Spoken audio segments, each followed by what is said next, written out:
አንዱ ምን ይላል? ከ18 ዓመት በፊት አገባሁኝ። ያገባኋት ሚስት በጣም ጥሩ ሰው ናት። በጣም ሷሊህ ናት። ልጆቿን በጣም ቆንጆ አድርጋ የምታሳድግ በጣም መልካም ሴት ናትኝ።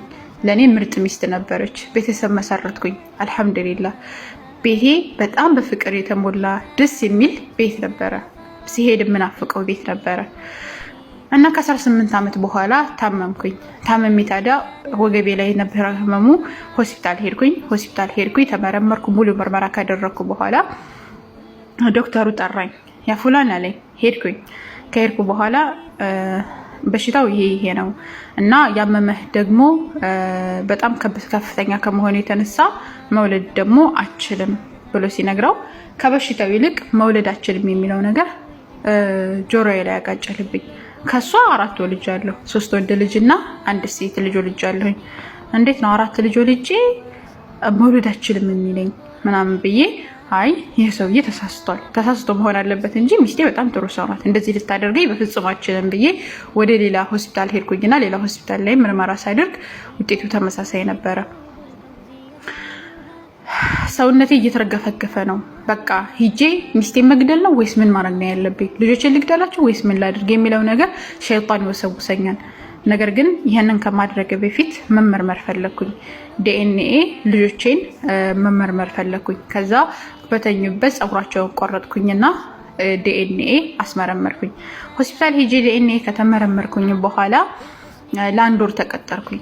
ከአንድ ወር በኋላ ነው ኧረ እኔ አሁን ነው የምፈልገው ስላቸው አይ በደንብ ተደርጎ መመርመር ስላለበትኝ ዲኤንኤ የሚወጣው ከአንድ ወር በኋላ ነው አለኝ። እሺ ብዬ ተመልሼ ታዲያ ወደ ጓደኛዬ ሄድኩኝ። በዛ መካከል ቤተሰብዬ ሚስቴንና ልጆቼ ጋር ያለኝ ሙአመላ እጅግ በጣም ተቀየረ። ልጆቼ መጥተው ሊያቅፉኝ ሲሉ እንደሁሌው እከስታቸዋለሁ፣ ሄዱ ከዚህ ምናምን እላቸዋለሁ። ሚስቴም ስታናግረኝ በጣም እናደድባታለሁ ምናምን። ከዛ ምን ሆነህ ነው ምናምን ብላ ስትጠይቀኝም ምን ሆነህ ነው የሚለው ጥያቄ ራሱ በጣም ያናደደኝ ነበር። ከዚህ በፊት ምን ሆነህ ነው ብላ ከጠየቀችኝ ራሱ በጣም ደስ ይለኝ ነበረ። ያለኝን ሁሉ አወራለን ነበር። እንደዚህ ሁኜ እንደዛ ሁኜ ብዬ ነገራቶችን የምተነፍሰው ራሱ ከሷ ነበረ። ነገር ግን ከዛ በኋላ ሁሉ ነገር የተቀየረ። ምግብ ራሱ መብላት አስጠላኝ። ምግብ ላቀርብ ስትለኝ አልበላም ምናምን ይላል። ከዛ በኋላ እያሰብኩኝ ቴሌቪዥን እያየሁኝ ከዛው ታኛሁ፣ እንቅልፍ ያዘኝ። በበነገታው ወደ ጓደኛዬ ሄድኩኝ። ጓደኛዬ ጋር ሄጄ ሲያየኝ በጣም አዝኛለሁ። ፊቴ ሁሉ ጥቁር ቁር ብሏል። ምን ሆነህ ነው ጓደኛዬ ችግር አለ ምናምን ሲለኝ ሁሉ ነገር ሰለማወራው አንዳንድ ነገራቶች ከሚስቴ ጋር ችግር ሲኖር ምናምን እሱ ጋር ስለምንፈታው ነገርኩትኝ ያለውን ችግር። አረ እንደዚህ አትበል፣ ሚስቴ እኮ በጣም ጥሩ ሰው ነች፣ ይሄንን ልታደርግ አትችልም። ምናልባትም እንደዚህ አይነት ነገር ከወለዱ በኋላ ይሄ አቂምነት ወይም ደግሞ ይሄ መሃንነት ሊከሰት ይችላል። በበሽታ በተለያዩ ምክንያቶች ሊመጡ ይችላሉ። ከዚህ አንጻር ሊሆን ይችላል እንጂ በፍጹም ሚስቴ ይሄንን አታደርግም፣ እባክህን ይሄንን አትሰብ ምናምን ብሎ ሲያጽናናው ትንሽ ተረጋጋ። ከዛኛው ማለት መጀመሪያ ከነበረው አመለካከቱ ትንሽ የተቀየረ ነገር ያለ መሰለው። ወደ ቤቱ ተመለሰ። ከስራው ደርሶ ተመለሰ። ከዛ በኋላ አሁንም ምግብ ላቅርብ ስትለው አይ ምንም ነገር አልፈልግም ብሏትኝ ክስት አድርጓትኝ ሄደ። ከዛ ሁሉ ነገሩ ተቀይሯል ምናምን። እሷም ግራ ገባትኝ። ለልጆቹም ያለው በፊት የነበረው ማንነቱ ተቀየረ፣ ከሷም ጋር ያለው ማንነቱ ተቀየረ። ከዛ በኋላ ከዕለታት አንድ ቀን ከሆስፒታል ሄዶ ይሄ ዲኤንኤው ደርሷን ወይስ አልደረሰም የሚለውን ከወር በኋላ ማለት ነው ሄዶ ሲጠይቃቸው አይ ከሳምንት በኋላ ና አሉትኝ። ከዛ ተመልሶ በቃ እስከሚወጣ ድረስ ምናምን እስኪ ከጓደኛዬ ሄጄ ደርሼ ልምጣ ምናምን ብሎ ከጓደኛ ሲሄድ ሚስቱ ከጓደኛው ሸሪካ ማለትም ከሚሰራበት ቦታ እየወጣች ያያታል። ከዛ የሆነ ነገር አሰበ። ግን ነው ሊሆን አይችልም፣ ይሄ ጓደኛ አይደለ፣ በጣም የሚማምነው ጓደኛ እኮ ነው፣ በፍጹም ሊሆን አይችልም፣ እንደ አእምሮ የግም ነው ምናምን ብዬ ራሴን አረጋግቼ ትንሽ ስልክ አውርቼ ከጋቢና ላይ ሆኜ ወይም ከመኪና ሆኜ ትንሽ ስልክ አውርቼ ወደ ጓደኛዬ ጋር ሄድኩኝ። ጓደኛዬ ጋር ረጅም ሰዓት አወራን። ነገር ግን ሚስቴ እንደመጣች ምንም ነገር አላለኝም። ከዛ በኋላ ጥርጣሬ እንደገና መጣብኝ። መጠራጠር ጀመርኩ። ምናልባት ከሱ ጋር ይሆን እንዴ ምናምን ብዬ መጠራጠር ጀመርኩኝ።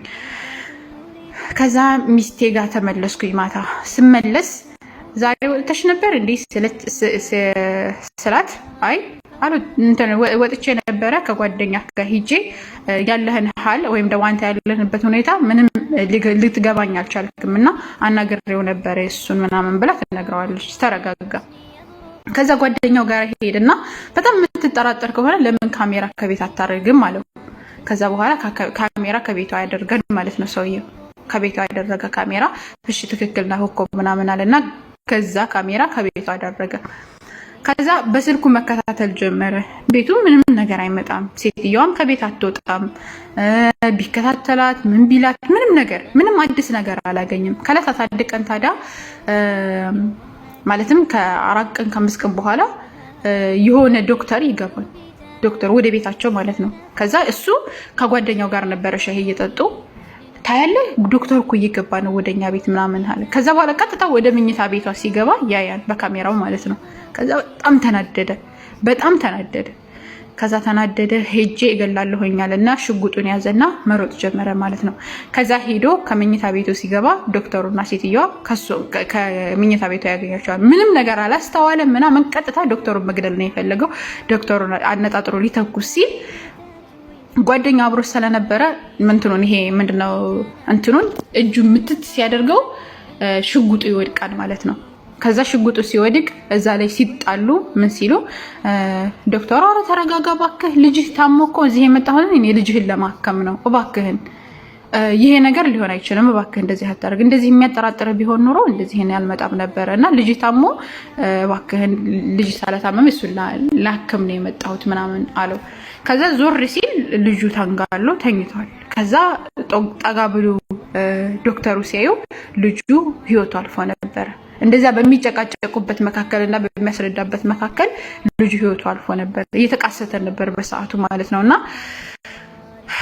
ሰውየው በዛን ሰዓት ምንም አልመሰለውም። ልጅ አይደለም ምናምን አለ ሰው ማለት ምክንያቱም ደንዝዞ ነበረ። በቃ የሚያደርገውን ነገር እያወቀ አይደለም ምናምን ድንዝዝ ብሎ ነበረ። ከዛ ልጁም እንግዲህ ተቀበረ። ህፃኑ ልጅ ማለት ነው ተቀበረ።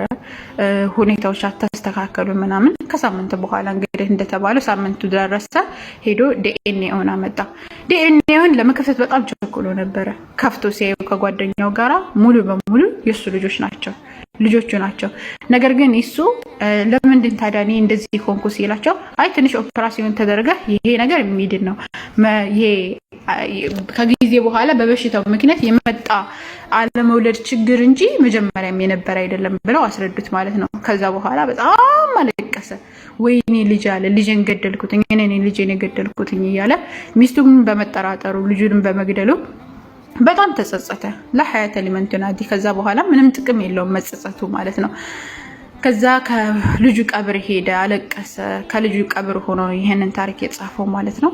እና ምንም ነገር ቢሆን አለመቸኮልን የመሰለ ምንም ነገር የለም። በእርግጥ የሚያስደነግጥ ነገር አለው። ነገር ግን ረጋ ብሎ እንደዚህ አይነት ነገራቶች በሚከሰቱ ጊዜ ረጋ ብሎ ከተረጋገጠ በኋላ ቢወሰድ አሪፍ ነው። ለዛም እኮ ነው አምላካችን አላህ Subhanahu Wa Ta'ala ፈተበየኑ ያለው። አንድ ነገር የሆነ ወሬ ምናምን በመጣላችሁ ጊዜ አረጋግጡ ብሎ ማንኛውም ነገር መረጋገጥ ሳናረጋግጥ ሰዎች ቶሎ ብለን ከሰው ላይ